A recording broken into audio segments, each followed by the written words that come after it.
PadreIri.com presenta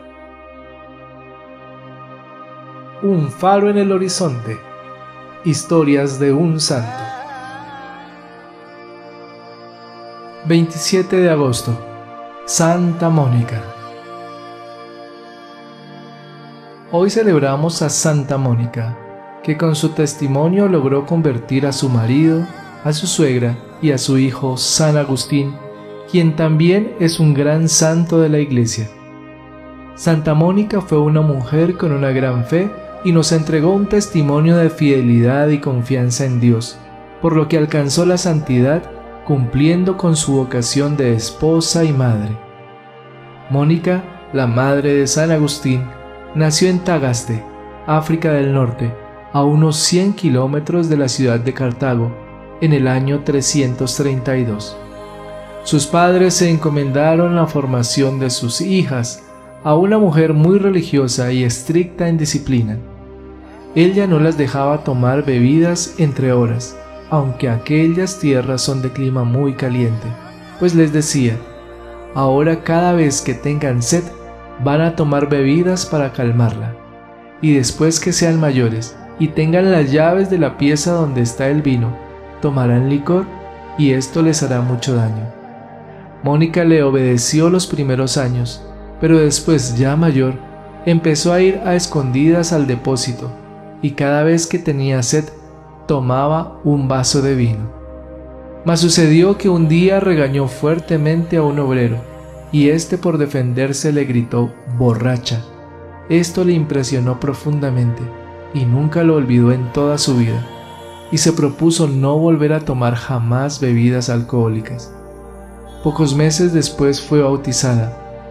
En ese tiempo bautizaban a la gente ya entrada en años, y desde su bautismo, su conversión fue admirable. Ella deseaba dedicarse a la vida de oración y de soledad, pero sus padres dispusieron que tenía que esposarse con un hombre llamado Patricio. Este era un buen trabajador, pero de genio terrible, además mujeriego, jugador y pagano. No tenía gusto alguno por lo espiritual. La hizo sufrir muchísimo, y por 30 años ella tuvo que aguantar sus estallidos de ira, ya que gritaba por el menor disgusto. Pero éste jamás se atrevió a levantar su mano contra ella. Tuvieron 3 hijos, 2 varones y una mujer. Los 2 menores fueron su alegría y consuelo, pero el mayor, Agustín, la hizo sufrir por varias décadas. En aquella región del norte de África, donde las personas eran sumamente agresivas, las demás esposas le preguntaban a Mónica por qué su esposo era uno de los hombres de peor genio en toda la ciudad, pero que nunca la golpeaba, y en cambio los esposos de ellas las golpeaban sin compasión. Mónica les respondió: es que cuando mi esposo está de mal genio, yo me esfuerzo por estar de buen genio. Cuando él grita, yo me callo. Para pelear se necesitan 2, y yo no acepto entrar en pelea, pues no peleamos. Patricio no era católico, y aunque criticaba el mucho rezar de su esposa y su generosidad tan grande hacia los pobres, nunca se opuso a que dedique de su tiempo a estos buenos oficios, y quizás el ejemplo de vida de su esposa logró su conversión. Mónica rezaba y ofrecía sacrificios por su esposo, y al fin alcanzó de Dios la gracia que en el año de 371 Patricio se hiciera bautizar, y que lo mismo hiciera su suegra, mujer terriblemente colérica, que por meterse demasiado en el hogar de su nuera le había amargado grandemente la vida a la pobre Mónica. Un año después de su bautizo, Patricio murió, dejando a la pobre viuda con el problema de su hijo mayor. Patricio y Mónica se habían dado cuenta de que Agustín era extraordinariamente inteligente, y por eso decidieron enviarle a la capital del estado, a Cartago, a estudiar filosofía, literatura y oratoria. Pero a Patricio, en aquella época, solo le interesaba que Agustín sobresaliera en los estudios, fuera reconocido y celebrado socialmente y sobresaliese en los ejercicios físicos. Nada le importaba la vida espiritual o la falta de ella de su hijo y Agustín. Ni corto ni perezoso, fue alejándose cada vez más de la fe y cayendo en mayores y peores pecados y errores. Cuando murió su padre, Agustín tenía 17 años y empezaron a llegarle a Mónica noticias cada vez más preocupantes del comportamiento de su hijo. En una enfermedad, ante el temor de la muerte, se hizo instruir acerca de la religión y propuso hacerse católico, pero al ser sanado de la enfermedad, abandonó su propósito de hacerlo. Adoptó las creencias y prácticas de una secta maniquea, quienes afirmaban que el mundo no lo había hecho Dios sino el diablo, y Mónica, que era bondadosa pero no cobarde ni débil de carácter, al volver su hijo de vacaciones y escucharle argumentar falsedades contra la verdadera religión, lo echó sin más de la casa y cerró las puertas, porque bajo su techo no albergaba enemigos de Dios. Sucedió que en esos días Mónica tuvo un sueño en el que se vio en un bosque llorando por la pérdida espiritual de su hijo. Se le acercó un personaje muy resplandeciente y le dijo: «Tu hijo volverá contigo». Y enseguida vio a Agustín junto a ella.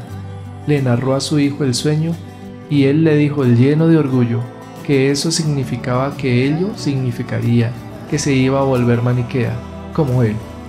A eso ella respondió: «En el sueño no me dijeron, la madre irá donde el hijo, sino el hijo volverá a la madre». Su respuesta tan hábil impresionó mucho a su hijo Agustín, quien más tarde consideró la visión como una inspiración del cielo. Esto sucedió en el año 437. Aún faltaban 9 años para que Agustín se convirtiera. En cierta ocasión, Mónica contó a un obispo que llevaba años y años rezando, ofreciendo sacrificios y haciendo rezar a sacerdotes y amigos por la conversión de Agustín. El obispo le respondió: «Esté tranquila, es imposible que se pierda el hijo de tantas lágrimas». Esta admirable respuesta y lo que oyó decir en el sueño le daban consuelo y llenaban de esperanza, a pesar de que Agustín no daba la más mínima señal de arrepentimiento.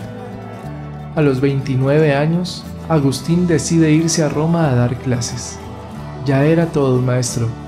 Mónica se decide a seguirle para intentar alejarlo de las malas influencias, pero Agustín, al llegar al puerto de embarque, por medio de un engaño se embarca sin ella y se va a Roma sin ella.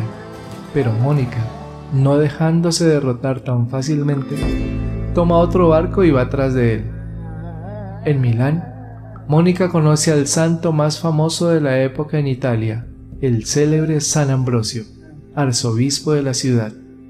En él encontró un verdadero padre, lleno de bondad y sabiduría, quien le impartió sabios consejos. Además de Mónica, San Ambrosio también tuvo un gran impacto sobre Agustín, a quien atrajo inicialmente por su gran conocimiento y poderosa personalidad. Poco a poco comenzó a operarse un cambio notable en Agustín.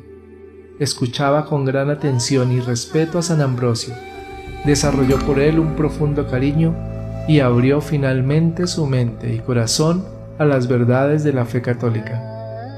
En el año 387 ocurrió la conversión de Agustín. Se hizo instruir en la religión y en la fiesta de Pascua de Resurrección de ese año se hizo bautizar. Agustín, ya convertido, dispuso volver con su madre y su hermano a su tierra, en África, y se fueron al puerto de Ostia a esperar el barco. Pero Mónica ya había conseguido todo lo que anhelaba en esta vida, que era ver la conversión de su hijo. Ya podía morir tranquila. Y sucedió que estando ahí, en una casa junto al mar, mientras madre e hijo admiraban el cielo estrellado y platicaban sobre las alegrías venideras cuando llegaran al cielo, Mónica exclamó entusiasmada: «¿Y a mí qué más me amarra en la tierra? Ya he obtenido de Dios mi gran deseo, el verte cristiano». Poco después le invadió una fiebre, que en pocos días se agravó y le ocasionó la muerte. Murió a los 55 años de edad, en el año 387. A lo largo de los siglos, miles han encomendado a Santa Mónica a sus familiares más queridos y han conseguido conversiones admirables. En algunas pinturas está vestida con traje de monja, ya que por costumbre así se vestían en aquel tiempo las mujeres que se dedicaban a la vida espiritual, despreciando adornos y vestimentas vanidosas. También la vemos con un bastón de caminante, por sus muchos viajes tras el hijo de sus lágrimas. Otros la han pintado con un libro en la mano, para rememorar el momento por ella tan deseado, la conversión definitiva de su hijo, cuando por inspiración divina abrió y leyó al azar una página de la Biblia. El nombre Mónica significa aquella que disfruta de la soledad, es de origen griego. Existe muy poca información sobre la fecha de su canonización. En la antigüedad, los documentos y las técnicas usadas para archivarlos, la acción del clima y en muchas ocasiones del mismo ser humano han impedido que tengamos esta correcta información el día de hoy. Sabemos que fue canonizada antes de la creación de la Congregación para la Causa de los Santos y que su culto fue aprobado. Gloria al Padre, y al Hijo, y al Espíritu Santo, como era en el principio, ahora y siempre, por los siglos de los siglos. Amén. Señor nos bendiga, nos guarde de todo mal y nos lleve a la eternidad. Amén. Feliz y bendecido día. La Virgen me los acompañe hoy y siempre.